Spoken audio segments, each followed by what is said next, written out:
All right, and we're live. Hey, everybody. Welcome to our Missionary Moment Live. This is Andrew Cummings here, Missionary Baptist and Missions to Brazil. Thanks for joining us. Lots to talk about today, lots to talk about this week. This is our revamped, used to be Missionary Monday Live, but the difficulty of doing anything on Mondays made me switch it over to Missionary Moment Live. So that way I can do it whatever day of the week I want, and I don't have to go, if I miss a Monday, I don't have to wait till next Monday. I can do it on, for example, Thursday. So, here we are, and we got lots of news, lots of great things going on. Since our last update here, I have not been to the camp. So, things are still going on at the camp, lots of stuff happening, but I have not been there, so I don't have any new links. What's happening? The guy's still working on the bathrooms and also working on the rafters, putting together the rafters for the roof. So that's what's going on there. I don't have any. Oh, and also on the inside, I contracted the guy to make mirrors for the sinks or in front of the sinks because you got to have mirrors. So the guy's working on that, and he was going to make them two pieces, and he called me and said, 2 pieces aren't going to work. You're going to have to make them 3 pieces, and so we're making 3 pieces. And I don't really care. Between that really doesn't matter to me. What matters is that we have mirrors. Now, as far as church events go in our ministry here, I guess the coolest thing, lots of stuff going on.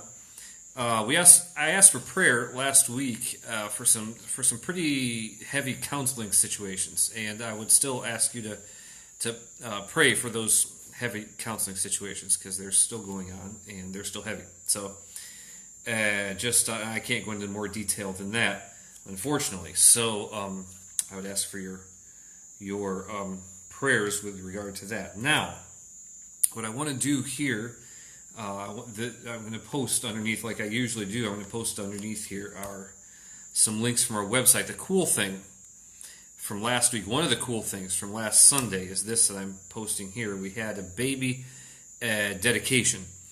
Now this is neat because this couple, they came to us unsaved, they got saved, they got married, they had a kid. Actually, they lost their first son, and then they had another son, and then just recently they had another son. Just a couple weeks ago, they had another son, and so Sunday was their first day back into the church, and they brought little Angelo Miguel to the church and asked that we present him to the church. And so we had a really nice moment there. I called up the deacons and talked to the church a little bit about the parents' responsibility to raise the child in the nurture and admonition of God, and then also the church's responsibility to raise that child in the nurture and admonition of God and to support the parents in that process. So.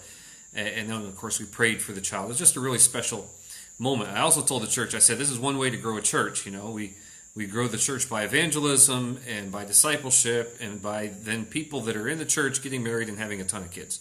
So, you know, this is one more child that's been born into the Ebenezer Fellowship. And so we're very happy about that. Now, lots of cool stuff happening also, lots of things going on the website. One of the things I've started doing, and I started this since our last video, I believe, because I tell people in the U.S., you know, evangelicalism here in Brazil is really messed up. Charismaticism that came in about 100 years ago here in Brazil just really screwed up the evangelical movement. And people, sometimes I think people don't take me seriously. They don't understand about that. So I've started chronicling this. And I don't have a hard time because these videos pop up all over the place of stuff that goes on in Pentecostal and Neo, and someday I might talk about the difference there, Pentecostal and Neo-Pentecostal churches in Brazil. And so I've got a few examples, and I'm going to post these links here. One, I entitled this article. They're all under the heading on my website. If you want to go there, they're all under a heading called Charismatic Confusion. This one I called Holy Spittle, and you can see the video here. It's basically a pastor, drinking a bottled water and just, one of a better word, spitting it out on the peoples and that are sitting in front, and the people that some of this water apparently falls from the pastor's mouth onto them, and they get a special blessing. And if you don't believe me, it's on tape. It's on videotape. Okay, so there's that one, and I've done 3 so far. There's another one. This one is called Killing Goliath, and I had heard about this, and I'd seen one video that I was unable to download or embed, but then I finally found a video that I could embed. And it's a practice that we have, that some churches now, some of these charismatic churches have here of killing Goliath, and it's supposed to be, killing Goliath in your life, killing the Goliaths in your life, and I guess, and so they have a big effigy of Goliath or someone dressed up as Goliath, and people come with sticks. Of course, Goliath was not killed with sticks, but they come and kill and knock him down. It's supposed to be a way to get your victory, symbolize getting your victory. Completely misses the point of the story of Goliath, and it's just but it's something that goes on in our charismatic churches here. So unfortunately, and I just posted this one just a few minutes ago. This one is this is great. This is a guy giving his testimony, and I have translated it. He gives it in Portuguese, obviously, but I have translated it below as a public service to everybody. I have translated this guy. The title of I titled the article, "I Can Only Imagine the Roaming Charges." And this is a guy giving his testimony, a pastor presumably, giving his testimony about how he was praying. And he's praying one day, and he says, "Jesus, prove to me you love me." Let that sink in for a minute. Prove to me you love me. I want to hear your voice. I just want to hear your voice. And all of a sudden, his cell phone rings. He tells the story, and he goes and picks it up, and it's Jesus. Hey, this is Jesus. So anyway, those are on our website under those 3 headings, and I've put the links up underneath this video. If you're watching this live video, if you're watching this later on YouTube and it's not live, or on our website, I'm gonna have all the links underneath, so that you can check those out as well. So yeah, we did the Killing Goliath. Now, one thing I've started doing on our website also, and I started this last week, and I mentioned it in the video. I decided, we go through all this work, we as pastors, we go through all this work presenting a message, and we present it once, and it's then a lot of times put in the file. And it is also a way to kind of help me think through, and as I'm studying, I've started writing little articles based on the message I preached on Sunday. And so we're working through the book of Jude. I'm in Jude chapter 5. We're on the second message dealing with the healing of the leper. And I got to tell you, I've been having so much fun in this passage. This has been extremely interesting to me. Jesus healing the leper. We talked about, got into the history, the biblical history of leprosy, what leprosy meant. It wasn't just a disease. There was a spiritual connotation to it, and a spiritual component to it, and this terrible disease. And then Jesus touches the man. That was last week. And this week, Jesus said, the story doesn't stop there. He's not just healed, but Jesus gave him something to do. So we talked about Jesus and his commands, and I'm going to put that link right here. It's called The Command of the Master, and you can read that if you're interested. And then I've been doing something, and I've done 2 so far, and I've got another couple in the pipeline, but here's the second one. And this one got a lot of replay, a lot of shares on Facebook. A lot of people said they appreciated this. One of my favorite pundits when I was in the U.S. during the 2016 election cycle was Charles Krauthammer. And Charles Krauthammer, I just enjoyed his even keel take on situations. A brilliant intellectual, paralyzed from the neck down since he was 17, I believe, but just brilliant. And then last week, a letter from him posted on Facebook to his listeners and his colleagues at Fox News and so on, saying that he had been diagnosed with terminal cancer and had weeks to live. Extremely sad letter. Reading about a man who was dying without Christ and was completely at ease with that. It just hit me, and so I put together on Facebook, and I doubt he will ever see it, although it would be nice, because I put together a little letter to him, open letter to him, where I do my best to explain the gospel in terms that he might understand and appreciate and enjoy and respond to. And if he doesn't read it, and chances are very good that he will not read it, unfortunately, but if he doesn't read it, it's there for other people who might find themselves in similar situations to perhaps see and understand the gospel. And these letters that I'm doing to well-known people, I hope you kind of catch the if you read the one I did before to Ben Shapiro, I hope you kind of catch the gospel centeredness, because I feel like a lot of times we're either on the same side or opposite side of these people politically, but we forget that the politics of the thing is not the most important thing.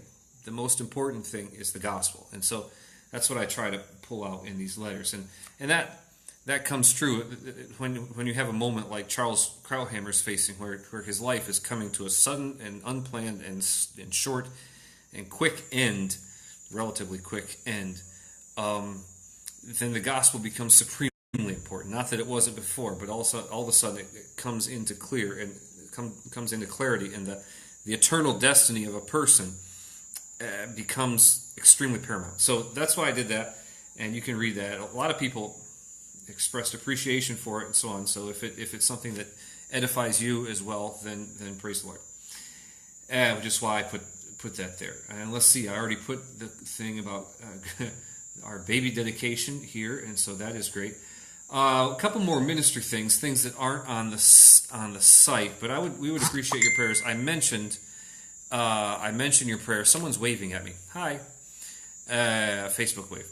A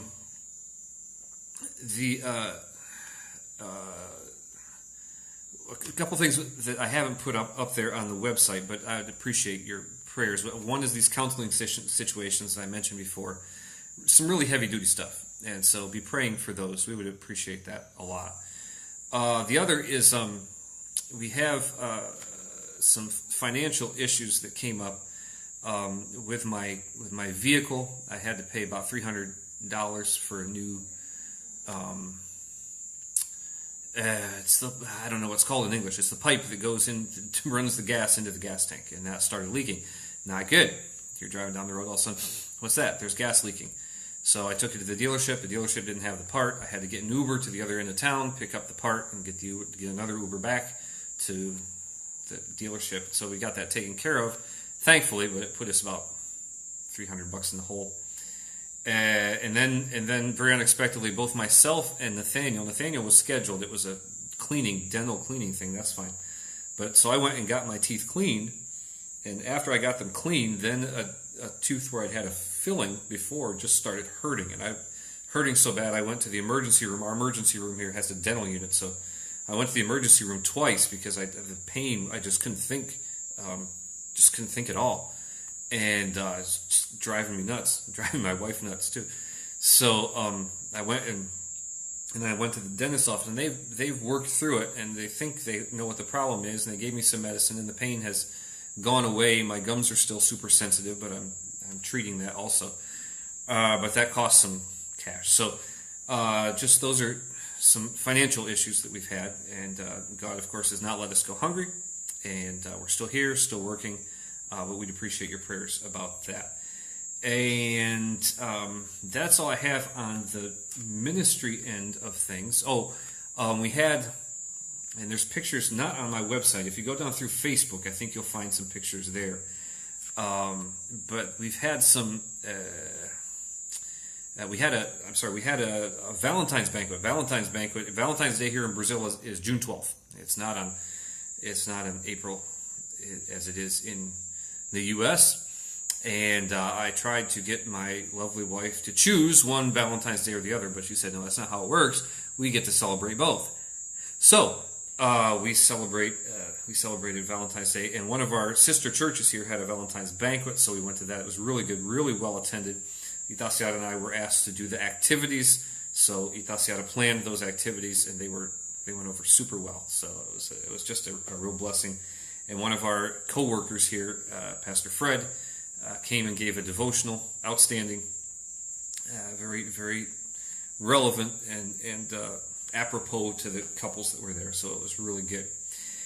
I want to take you over to our new website, which is the Best of Brazil blog, and some of you, a lot of you, have signed up for that on Facebook, and so you get your updates. But if you haven't, I thought I'd throw a couple things here that are going on. One of them is a few tense moments, and I've actually translated it for you. There was an issue, something that happened at a mall, and it kind of shows kind of some of the tensions here, because the malls are built. They're big, they're nice, they're air conditioned, and they're full of security. And you're not supposed to be panhandling in a mall, and so on and so forth. And there's dress codes and so on. It's a place where people who are in the middle and upper classes can go and supposedly be free from worry about being assaulted and so on.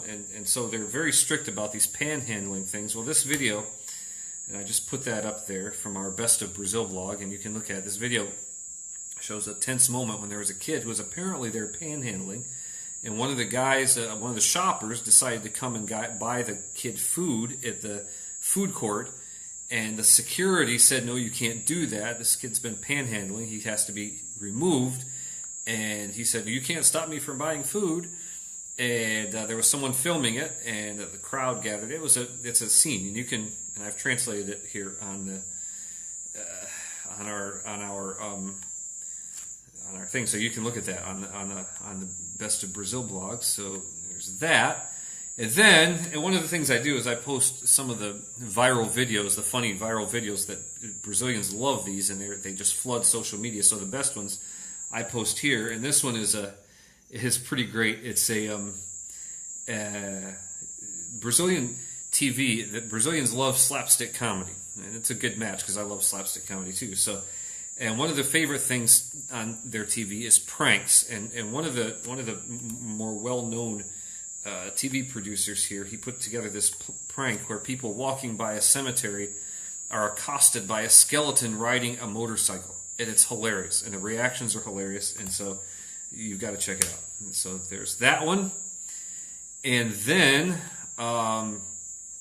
there's one thing. I talk to people, and I mention, well, so-and-so that you might know in the United States, he's Brazilian. No, he's Brazilian? I didn't know that. So I kind of put together a list, 5 famous people, or if the people aren't known, at least what they do is known in the U.S., and some of these are going to surprise you. 5 famous people that you did not know were Brazilian, and so I have posted that, and you can look at that as well.